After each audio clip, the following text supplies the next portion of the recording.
Eyes closed. Physical health is an important but still not the sufficient prerequisite for a spaceflight by tourist voucher. One has to dispose of an incontestable reputation.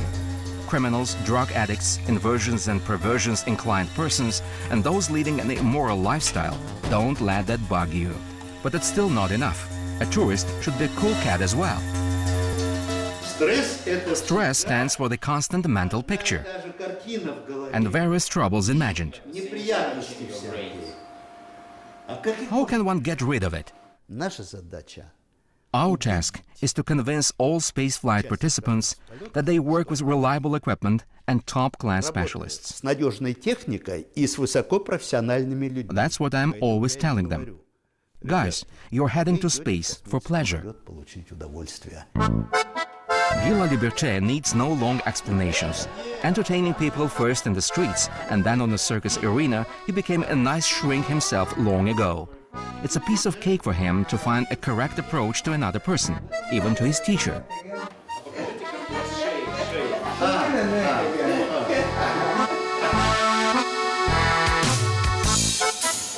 In the Cosmonauts Training Center, each tourist is examined not only by psychologists. The rest of instructors need to make sure that they deal with an absolutely normal person before the final decision concerning spaceflight admission is made. Вот, окей. Вы запомните. Дергаться не надо. Please remember, there is no need to twitch. Smooth moves, that's what counts. No swinging to and fro. Let your thoughts shake, while actions should be to the point and accurate. There you go. It's necessary to provide the psychological compatibility of all crew members. Once Cosmonauts Training Center experts had to reject a candidate for a space tour due to his psychology-related issues. In particular, this happened when we were forced to remove the Japanese spaceflight participant. And he was substituted with gorgeous and divine Anusha, as we used to call her. Ready, launch, 4 units. Anusha is a Russian nickname of Anousheh Ansari. This flight turned out to be a great surprise for her. She was initially a member of the backup crew. The decision on her participation was made less than a month before the planned liftoff. How the first liberated woman of East, Anousheh Ansari, was let off in space by her husband still remains a mystery to the whole Islamic community. September 18th, 2006. These are the quotes from Anousheh Ansari's diary. The first female space tourist and the first declaration of love out of space. 5, 4, 3. I'm really flying. 2. I love you, Hamid.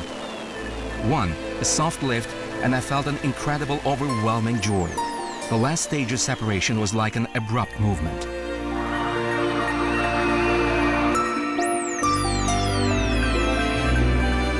Zero gravity. This magical feeling of freedom makes everyone smile. Giggling, I floated slowly over my lodgement. Earth's fair sex population was literally absorbed with this diary. 30 million readers or even more regularly reviewed online those orbital notes. Anousheh managed to mince out words so simple and sincere that her letters excited a lively, genuine interest.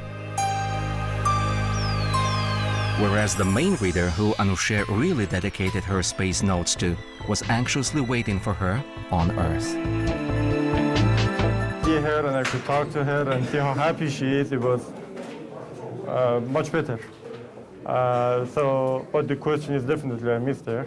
And based on what she's been describing, I'm very curious to go up there myself now, yes. The most amazing what I saw there is the way the universe looks on the night side of Earth. Stars here are just indescribably beautiful. It seems as though someone had scattered diamond dust over the black velvet cloth. Fine words indeed. Yet, common people would hardly head to the orbit and tell us how strikingly our planet looks like from the spacecraft window if it had not been for the Russian president. who personally interfered in the NASA and Roscosmos antagonism in 2001.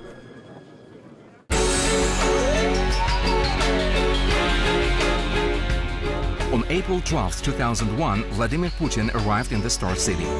The visit's purpose is to congratulate cosmonauts upon the 40th anniversary of the first human spaceflight. But there was also another goal. The president is expected to support the International Space Crew, which was involved in the Houston scandal.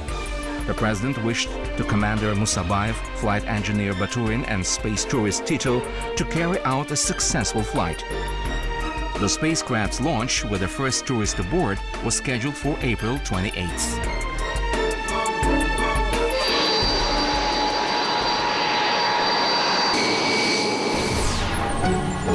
On April 17th, the crew was already in Baikonur. Here it is, the historic moment.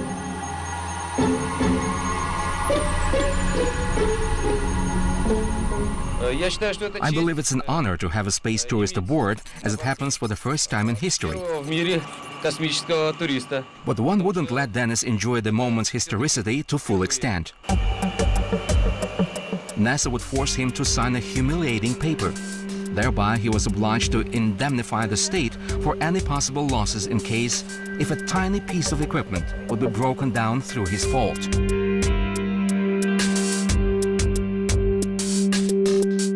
Meanwhile, from the High Tribune of the Congress, the very NASA administrator Daniel Goldin would accuse Tito of not being quite a patriot and not loving America. But Tito would not yield to these provocations, simply ignoring Mr. Goldin's angry paroxysms. Well, we're getting close. We're only about 11 days. It's really exciting. He had never approached his dream that close before. But NASA would make another attempt to delay the spacecraft's launch with the first space tourist aboard.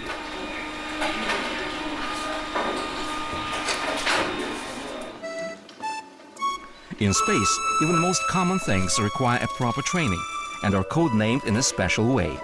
For example, the WC. According to the onboard technical documents, it's a cesspool cleaning and sanitation device.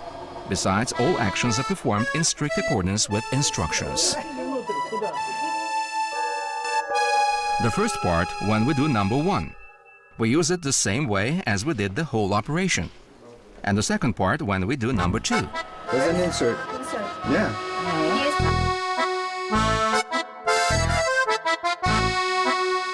Lally Berthet had to learn the sequence of operations by heart. Repetition, repetition, one. Just like in circus, until you perform a number, you are forbidden to leave the arena. It turned out to be easy enough till the final. The lavatory pan works like a vacuum cleaner. In some, the lesson is learned well. Elle is up. I'm floating, I'm finished, I lay down, then I do that, again, put head down there, open here, take one, close the door. It might sound strange, but it's the WC matter that would play a significant part in the confrontation of the two main space powers in spring 2001.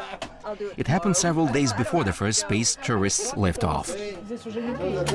Endeavour, Houston, on airground 2. According to the program, the Russian spacecraft that started from Baikonur Cosmodrome was to substitute in orbit the ISS-joined American shuttle. Shuttle Endeavour was thought to vacate the moorage for Soyuz spaceship and head back to Earth. NASA suddenly corrected the program, leaving Endeavour docked to the ISS. Afterwards, NASA explained it on account of computer system malfunctions and asked Moscow to postpone the Russian spacecraft's liftoff for a day later, even though it was clearly impossible.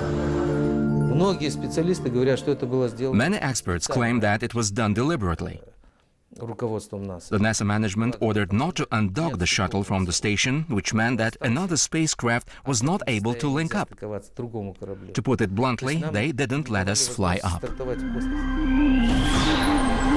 Another solution for docking supposed that Soyuz would pass to the second docking unit, only 6 meters aside the Endeavour's tail. In that case, a single inaccurate movement was enough to turn the ISS, the shuttle, and the spaceship itself into a giant mass grave. Under the given circumstances, the Russian chief suggested that Soyuz would spend supplementary 24 hours in automated flight mode. Although, if Endeavour did not undock within a mentioned time lapse, the spacecraft would have to be removed from the orbit and land off nominally. When, out of the blue, as they say, there came a blessing in disguise. Suddenly, a WC broke down aboard the shuttle. God is all-seeing and omniscient. A lavatory pan breakage on the shuttle. One can't fly that long without this device working properly, especially with 6-7 people aboard. All in all, that team had to undock. Soyuz was launched in precisely calculated time on April 28, 2001. Gagarin's traditional "Поехали" rang at 11:37 a.m. Moscow time.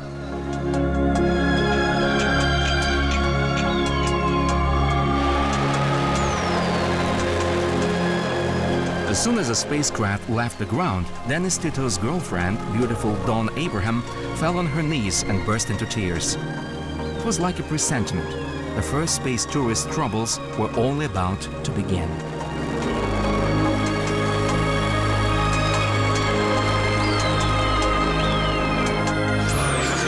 In general, it's worth being pointed out that the space tourists are lucky to have special women by their side.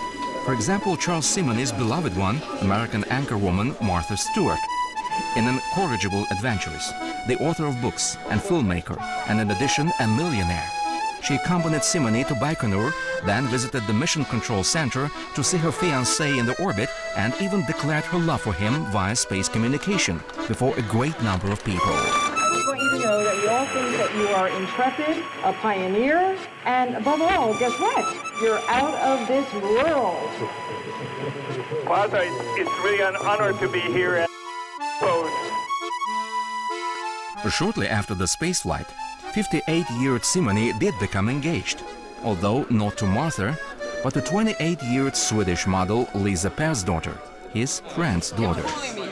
Every single day after that, wanting to meet me, and I said, no. But so we actually we've been friends, and he's been kind of a mentor for me during these years, but it's during the last year that... If an ordinary billionaire, Simonyi never managed to win the beauty's heart, Simonyi the cosmonaut succeeded in it quite easily. According to one version, Lisa, charmed by all the tales about sunrises and sunsets seen from the orbit, asked jokingly for a star as a present. Shortly after that, Simonyi played a trick. He rushed back to Moscow and literally snatched a space tray from the hands of another tourist, Australian multimillionaire Nick Halleck, by paying $5 million more. The Australian had a rough time and went home with nothing. Whereas Charles, grabbing the wedding ring and the cuddly toy, a seal, made his fiancée a present and headed for the ISS again. He's happy. That makes me happy. Simonyi became the first space tourist in the Cosmonautics Chronicles who reached the orbit twice. On the landing site, Lisa, the most beautiful girl of Sweden, was waiting for her twice space tourist. She fell in love with Charles, a man twice her age, not because of his fortune. Lisa is not a poor girl herself, since her own father is a millionaire. Honestly, Charles Simonyi would hardly ever fly to space again due to Lisa's objection. This ban is a formal condition of their marriage contract, which is not surprising because no wife would stand her husband spending $35 million on a pure entertainment. Perhaps that's why millionaire Guy Laliberté doesn't make haste to stamp his Canadian passport with a marriage mark. Meanwhile, his beloved Claudia has presently a rather strange marital status, either a married woman or a girlfriend. However, it didn't prevent her from bearing her free Guy 2 children. There are 5 kids altogether. So while the father clown is planning to make it for the orbit, Claudia is busy with a whole kindergarten in her hand, though the beauty doesn't mind. Arrive at space in only 8 minutes is something else. And to know that, the father of my children is in there is quite exciting. Guy Laliberté is a happy man, as he's finally lucky to have such a devoted life's companion. He's never told that story before, but now, out of the blue, he decided to share it on the eve of his spaceflight. Well, what that triggered that moment was the separation with the mother of my first 3 kids. So that was a difficult moment. It was emotional, you know. Guy just couldn't go on like that. He was ready to do the worst thing. When suddenly, he recalled the custom of islanders. And a little bit like in the Pacific Island native people, there's, and as you know, they tattoo themselves, and they associate tattooing your body as changing skin like a snake, change skin in order to regenerate his healthy skin. All my emotion of the first 40 years old in my life, I asked her to draw a painting, and then I went and see my friend tattoo artist and showed him the painting and said, I want you to paint that on my back. I did become literally another person, and it was then that I realized that I desperately needed a new challenge I'd love to experience on my own. The adventure that only 6 Earthlings happen to live through. I've got to perform the best stunt of my life.